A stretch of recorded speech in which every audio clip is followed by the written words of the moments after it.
What's up, Buttercups? Today we're talking about Crass Brass from my album Lip Balm, also the most recent music video that I put out on my main channel. This song started years ago as a beat that I made out of a sample of these horns from like a Christmas record, I believe it was.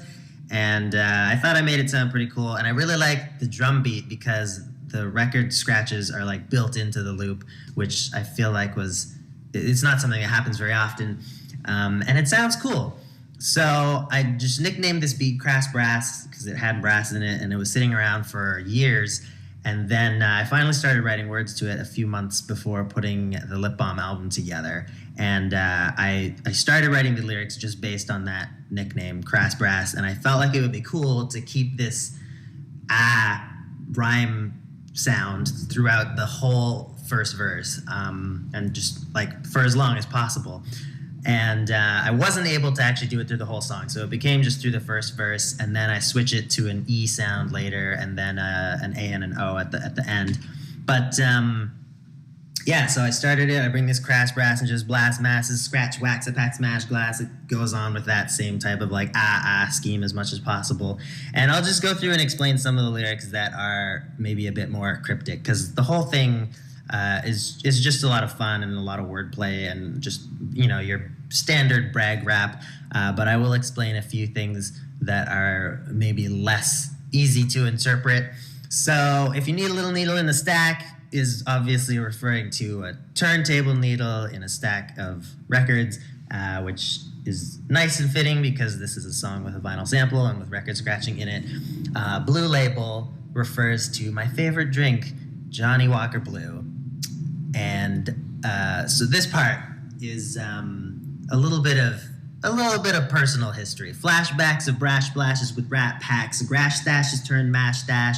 Last laughs inside of gas masks, but I pass class and I'm a class act. It's talking about my university years where I was spending a lot of time smoking weed and hash.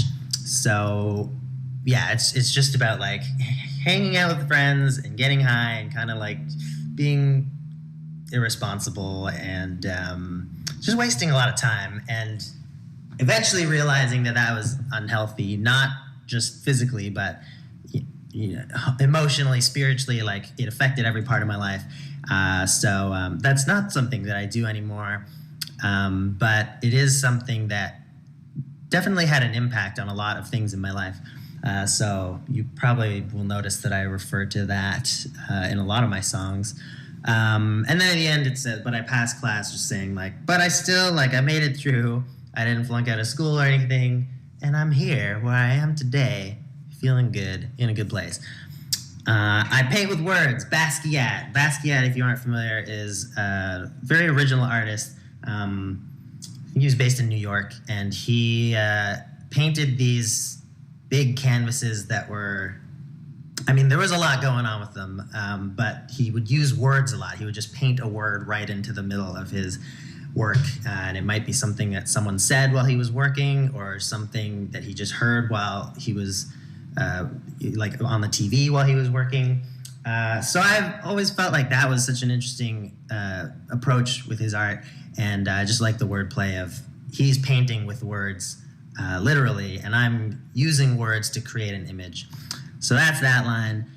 My place we get bass jack. Matter of fact, that's a Shake Shack. So this is like your house, or the shack is shaking because of all the bass. But Shake Shack is just something I wanted to throw in there because it's my favorite burger place ever. And if you're in New York, you should go to Shake Shack. Moving on to verse 2. This part, playing nice scenes to these rice queens, that's a meet and greet, is a fun little line that I wanted to throw in because it's talking about, usually when I do a concert, a lot of people come out who are gay, and yeah, I guess it's kind of funny to me that I'm attracting, I think in a slightly larger proportion than the average musician, gay fans, which is wonderful, which is great. And so it's just a play on that word, meet and greet, and rice queen being a slang term for gay guys who are into Asian guys. So yeah, just some wordplay for you there. Lean machine, a breed me, routines a stream like a speed demon on a caffeine bean. So speed being another drug, not one that I've tried, and caffeine, coffee, something that I drink before working often. Just talking about how I'm working on music so fast all the time. And Heat the Screen Sheen, just talking about being on YouTube, heating you up with my hot tracks. I don't need sleep. Why would I? I'm living these dreams, Chief. And it is true. I don't sleep very much. I sleep 5 to 6 hours a night, and I spring out of bed in the morning to make more music. And that is what I want to be doing with my life. I'm living that dream.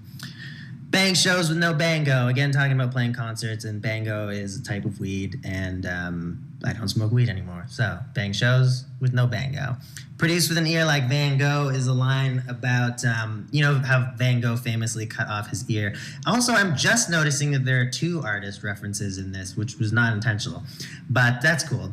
So yeah, Van Gogh cut off his ear, and I am actually partially deaf, and it's mostly in this ear. So I'm making songs with half my hearing. Not half, I'm not that deaf. But I'm kind of deaf. But I still stay fly like Lando. Obviously, that's Lando Calrissian from Star Wars, and he had his city in the clouds, and he was on spaceships, so he was pretty fly. I feel like those are the main sort of like lyrics that would need explaining in this song. I hope you dig it. It's good to talk to you. Let me know what song you'd like to hear about next time. I'm going to try to do one of these a week. So yeah, leave a comment, and take care. Bye, guys. Super You, will you help me find something to play with? Let's see what ALL words we find in my Wonder Words basket. You have tied